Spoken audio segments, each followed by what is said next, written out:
Vamos lá, na sequência das nossas máquinas universais. A última máquina que falta a gente ver é a máquina com duas pilhas, ou, como é mais conhecida, autômato com duas pilhas, certo? O modelo que a gente falou antes, dando abordagem a uma máquina com pilhas de forma geral, né, onde aquela pilha já era usada como uma memória de trabalho, mas usando uma pilha só a gente tem um poder de computação limitado. Nem tudo que a máquina de Turing é capaz de fazer a gente consegue fazer com uma máquina de uma pilha. Com uma máquina de duas pilhas, ou um autômato de duas pilhas, a gente consegue fazer exatamente tudo que a máquina de Turing pode fazer. Tá? E é interessante que agora a gente tem uma organização melhor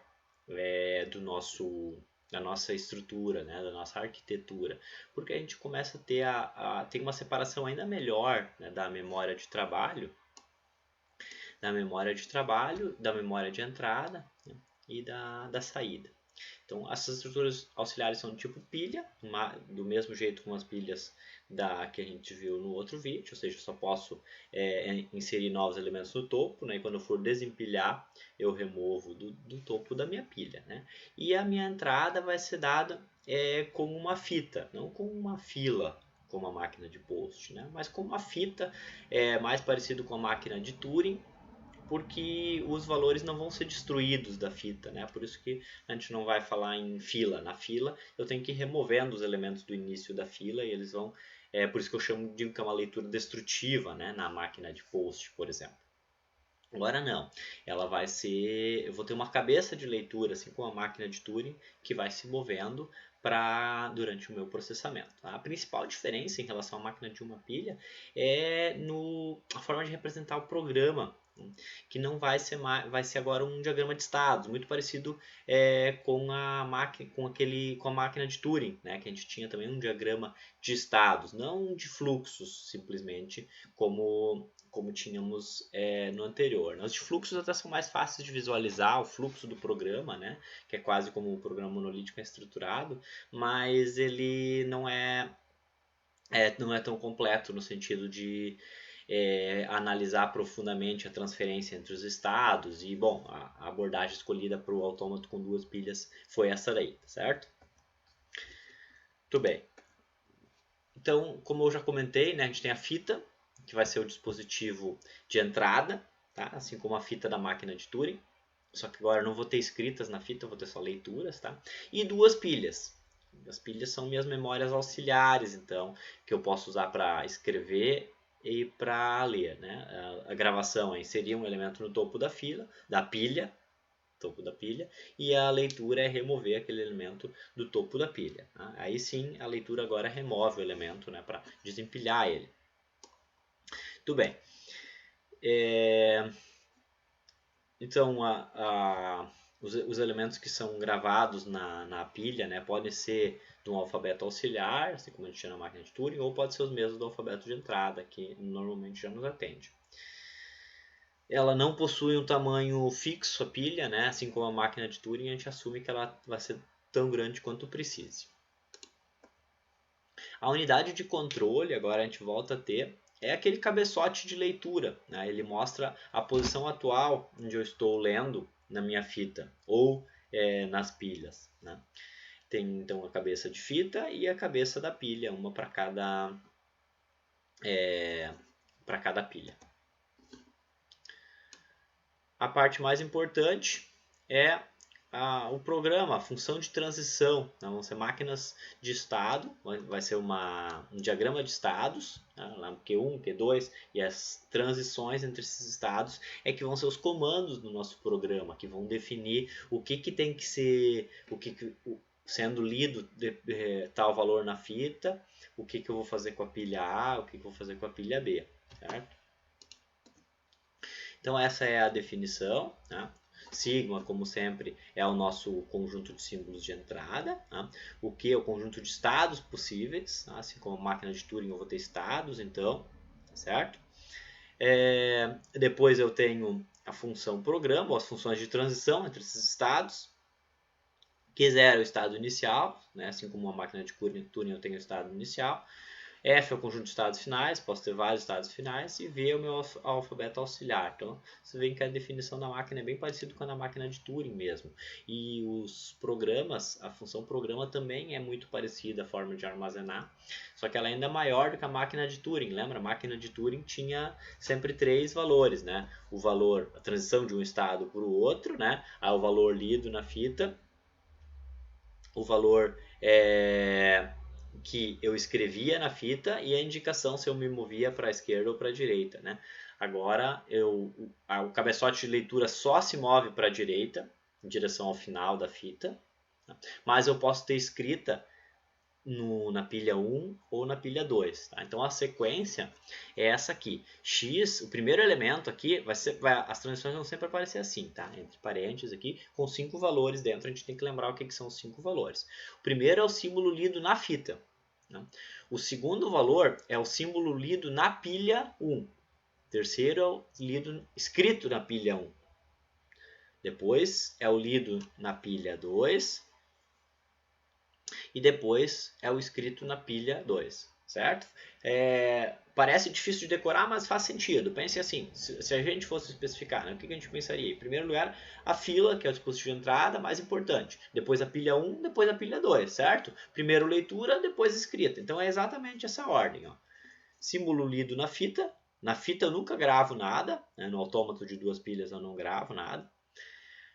Aí o valor que eu leio da pilha, o valor que eu gravo na pilha 1, né, a pilha 1. Depois, o valor que eu leio na pilha 2 e o valor que eu gravo na pilha 2. Né? E aqui o estado de origem e o estado de destino, novo estado. Né? Faz bastante sentido. Né? O processamento, então, vai ser a sucessiva aplicação dessa função programa para cada símbolo de W. W é a palavra de entrada. Né?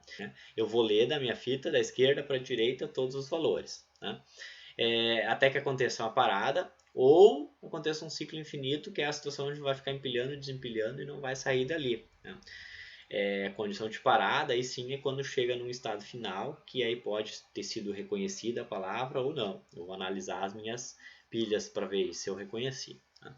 Aqui está um exemplo prático para a gente entender melhor. Ó. Um diagrama de estados, então, com só 3 estados. Ó.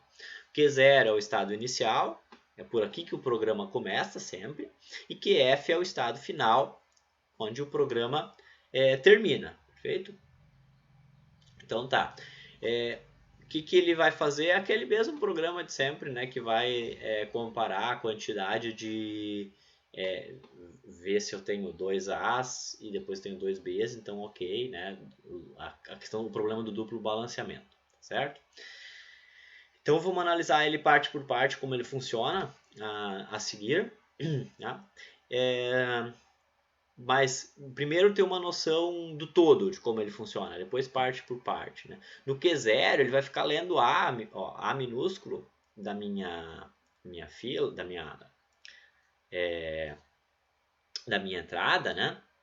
E da minha fita, da minha entrada, e vai ficar, ao mesmo tempo que ele vai lendo, ó, ele fica em Q0, enquanto ele está lendo As na minha fita. Fica lendo os As e fica, olha só, ao mesmo tempo empilhando B maiúsculo na primeira pilha, certo? Lembrando, esse aqui é o valor lido na fita, esse aqui é o valor lido na pilha 1. Tá? O que é palavra vazia? Quer dizer que não quero ler nada. Tá? Símbolo de palavra vazia na leitura da pilha quer dizer que não quero ler nada. Não quero ler, não quero desempilhar. Certo? Essa é a ideia. E B maiúsculo quer dizer que grava, então empilhe o B maiúsculo. O que eu faço na pilha 2? Não faço nada. Nem leio nada, nem gravo nada. Então, esse primeiro momento ele vai ficar empilhando B maiúsculo na pilha 1, tantos quantos forem os A minúsculo. Né? A partir do momento que ele encontra o primeiro B minúsculo, ó, ele desvia, vai para o estado Q1, né?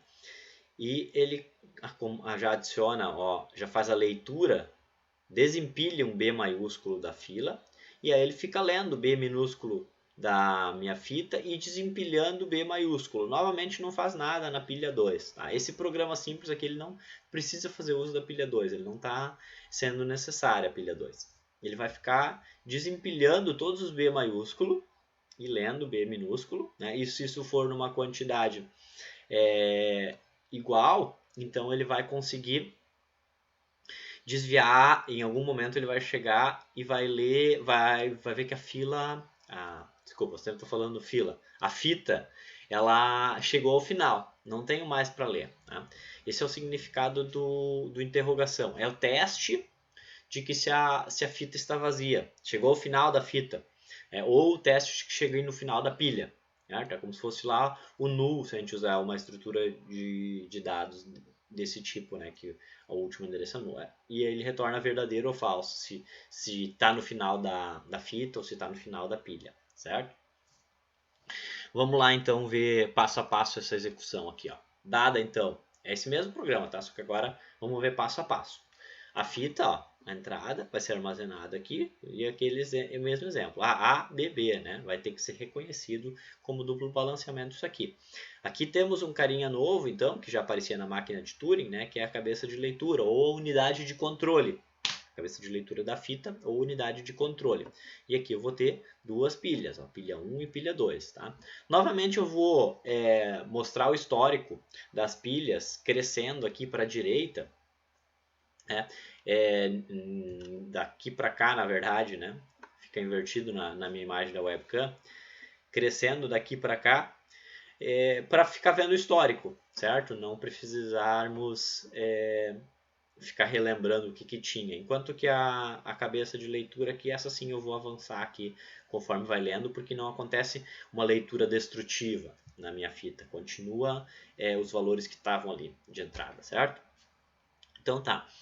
Num primeiro momento, a minha fita eu boto lá uma interrogação no final aqui, só para dizer que quando, na verdade, a unidade de controle se encarregaria de retornar verdadeiro num teste para testar se chegou no final da fita ou não. Tá? Mesma coisa com as pilhas. Tá? Mas eu coloquei símbolo de interrogação para a gente lembrar que quando chegar aqui o símbolo de interrogação é porque a gente está perguntando se chegou no final da fita ou se chegou no final da pilha ou não. Certo? Não é que tem um novo símbolo auxiliar.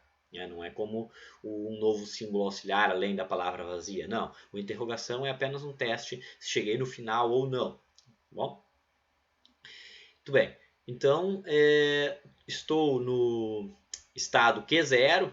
Esqueci de colocar o estado aqui na máquina de estados, né? Mas obviamente o programa começa por aqui. Estou no estado Q0, lendo A minúsculo da fita.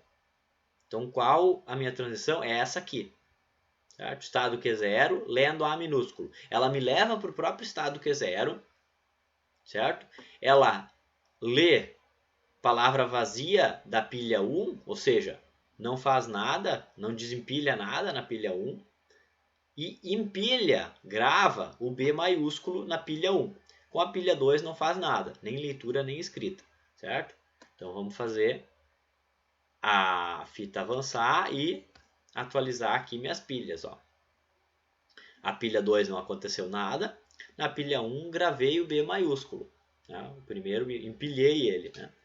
Muito bem, agora novamente, o que eu vou ler da minha fita? Lendo A minúsculo, ó, ainda estou em Q0, né? Desempilha nada da minha pilha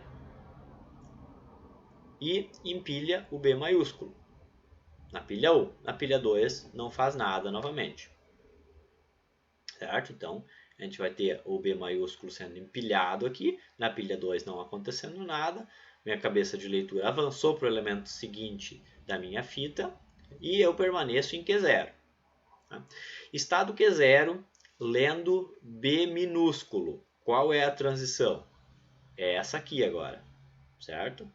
Essa é a transição correta do estado Q0, lendo B minúsculo. Vai para o estado Q1. Tá? Além de ir para o estado Q1, faz o quê? Lê B maiúsculo da pilha 1. O ler da pilha, aí sim é destrutivo, porque ele vai desempilhar da minha pilha. Tá? Sempre que aparece o primeiro elemento aqui é desempilhar. Só não desempilha quando tiver a palavra vazia. Né? Então desempilha o B, vai sumir esse B maiúsculo aqui, e grava o quê? Grava a palavra vazia. Na verdade não grava nada, então não empilha nenhum novo elemento na pilha. Isso é o que está se falando, simplesmente comando de não empilhar. certo? A palavra vazia é o comando de não empilhar ou de não desempilhar. E na pilha 2 novamente não faz nada. Então observa que nesse novo momento aqui vai sair um dos meus... A minha cabeça de leitura avançou, né? E saiu um dos meus Bs aqui. Na pilha 2 não aconteceu nada. Então agora eu estou no estado Q1, lendo B minúsculo novamente. Eu fico nesse estado lendo todos os B minúsculo que tiver.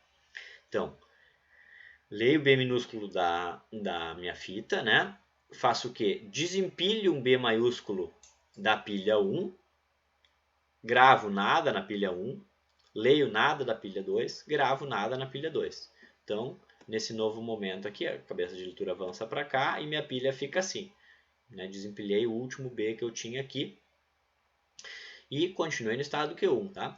Estado Q1, lendo informação de que a informação de que a fita chegou no seu final.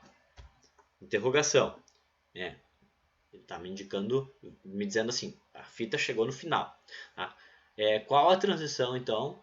Estado Q1, sendo que a fita chegou no seu final. É essa aqui. Essa aqui. Né? Leio o que da minha pilha 1. Não leio porque ela está, novamente aqui, ó, ela está, chegou ao final também. Pilha 1 chegou ao seu final. Gravo o quê? Palavra vazia, quer dizer que não é para gravar nada também. Na pilha 2, cheguei ao final da pilha 2, que na verdade nem usei aqui, então ela nunca saiu disso, né? Gravo o que na pilha 2? Gravo nada também, palavra vazia. E vou para o estado QF, estado final, indicando que eu reconheci a palavra agora. Né? Por que o que eu reconheci? Porque as duas pilhas elas ficaram vazias ao final do processamento. Se tivesse ficado elementos aqui, ela não teria sido reconhecida, certo? E aqui, como vocês observaram, a fita, então, cabeçote de leitura, só se move nessa direção. Né? Jamais se move voltando como a máquina de Turing. Né? A máquina de Turing precisa fazer as voltas porque ela não tem essas estruturas auxiliares aqui. Não significa que ela tenha menos poder computacional por isso, né? É só uma forma diferente de trabalhar. Eu acho a máquina com pilhas, o autômato com duas pilhas mais organizado nesse sentido, mas não tem poder computacional superior à máquina de Turing. Eu posso botar mais pilhas para ter mais facilidade de escrever comandos auxiliares, para guardar valores, enfim, e não vou conseguir aumentar o poder computacional de qualquer forma, certo? Então a gente só faz um retorno aqui depois de estudar essas máquinas universais todas, fazer um retorno aqui à hipótese de Church, que a gente comentou lá no começo das primeiras aulas de teoria da computação, né? Que a capacidade de computação representada pela máquina de Turing é o limite máximo que pode ser atingido em qualquer dispositivo de computação. Então, por mais que eu coloque várias pilhas, por mais que eu use uma máquina com muitos registradores ou faça qualquer invenção na máquina de Post ou mesmo na máquina de Turing e use uma fita bidimensional ou tridimensional em vez de uma fita linear, eu não consigo extrapolar o limite de computação. A hipótese de Church ela nos aponta para isso. Né? E nos diz mais, se uma função é efetivamente computável, e aí o computável tem um asterisco, né? O que é efetivamente, que pode ser construído um dispositivo para fazer isso seguindo um conjunto de regras aí de um algoritmo. Né? É possível mecanicamente construir. Então, se ela é efetivamente computável, então ela é computável por meio de uma MT, uma máquina de Turing, certo? Isso é fundamental para a gente até hoje, né? Porque quando a gente consegue criar uma arquitetura de computador mais eficiente no sentido da velocidade de processamento, mas consegue demonstrar que ela é equivalente a uma máquina de Turing, então a gente pode ficar tranquilo porque ela vai poder também resolver qualquer problema computacional. Certo? Só esse retorno aí à hipótese de Church, né, e a tese de Church-Turing, na verdade, né, Church/Turing, que os dois trabalharam na mesma época de uma forma muito na mesma coisa, né, e chegaram à mesma conclusão